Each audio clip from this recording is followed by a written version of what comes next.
DADS is back. Real guys. I mean, it doesn't get realer than this right here. Look at this panel. Is this real dads or what? These are real dads with your parenting questions and advice. We are joined this morning by Andy Hines, founder of the Beta Dad blog, Mike Watson, videographer. Right? Am I not supposed to call you that? No, I don't care. And my man, Edward Guevara. How do you like Edward? This is Eddie G, of course, from our Twitter, stay-at-home dad, avid viewer of the show. So you know how all this goes, right, Eddie? It's all good. You're ready to go? Mm-hmm. We have questions.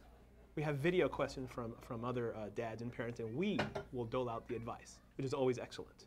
Are you ready to listen to the first one? Sure. Lay it on me. Let's go. Hey guys, I'm a stay-at-home dad and I hope you'll help me out. How on earth do you get out of the house in the morning, an hour, let's say? How do you deal with the morning rush? Do you have any good tips? I think every parent, a dad, a mom, anybody, getting out of the house becomes an adventure. You deal with this a lot. How do you manage to get it all under like an hour? I mean, you have to organize. What do you do? We plan the night ahead, outfits and stuff if we can, and we give my 11-year-old chores to do, like, you know, you have to get ready by this time, and she helps out with little sister, and you know, it gets, you know. So you have an 11-year-old. The other one's how old? 4 years. So it's a matter of getting the 11-year-old involved and helping out. And she likes it. Does she? Yeah, I'm helping dad. She doesn't always like it, but you know, she helps out because if not, you know, we'll be late. All right, guys, what do you think? Yeah, all about the night ahead, and then making the most of your time so that you're getting ready when she's eating breakfast, and you know, because my biggest problem is not getting her out of the house; it's getting me ready while she's getting ready, and not letting her destroy the house. Right. So making the most of your time. Yeah, I bribe and threaten the children. So they don't get to watch much TV or anything. So I say, if you get dressed right now, then you can watch one show on the iPad, and then I set the iPad in front of them, and then I go do all my stuff, and then sometimes I have to back out of the house holding the iPad to have them follow me. They're like little ducks. Yeah, exactly. It takes a lot of work, man. It's like what used to be just get ready and you go. Now it takes forever and pack and this. So you have everything you need. You should know now with two. I got the two, and it's just the same thing. It's like my wife do it. No. See, why can't you guys stop me from saying things like that? You know these things are going to come out. That's the answer to every Ask a Dad question. Let mom take care of it. That's the truth. All right, we have a second question. Hi, dads. What type of snacks do you like to take with you on an all-day outing that'll keep both the kids and the dads satisfied? Thanks.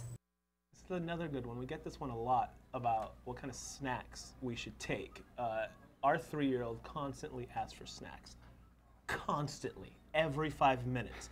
What do we do? What do you take? And here's the challenge is that you can't just rely on Cheerios and you know, there's all these sort of bready things that live in your car, and you can't always rely on that stuff. So what we do is Sunday night, as we're getting ready for the week, I'll chop up some carrot sticks, put them in the fridge, chop up some celery, put them in the fridge.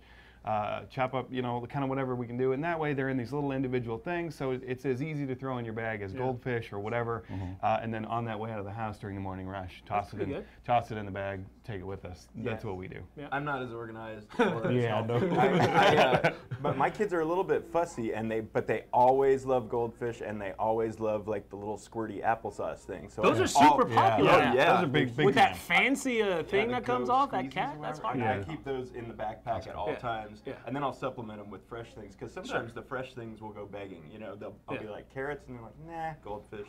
So, you know. All right, Eddie, what do you do? Because I know, like today, for example, you're with your 4-year-old all day. What do you do? We wing it. I wing it. I mean, sometimes I'll get like a backpack and we'll put like a couple waters in there and juices and, you know, Cheez-Its. She loves Cheez-Its. Cheez-Its are popular. But AM, PM, no. I'm not gonna lie. AM, PM. Hey, I like the honesty. I like the honesty. Sometimes, you know, you just gotta make the stop wherever it is and help out. Starbucks and AM, PM, and whatever you gotta do. Okay, our next question comes. This is not in video form. I will read this question. This one says, yes. Without a net.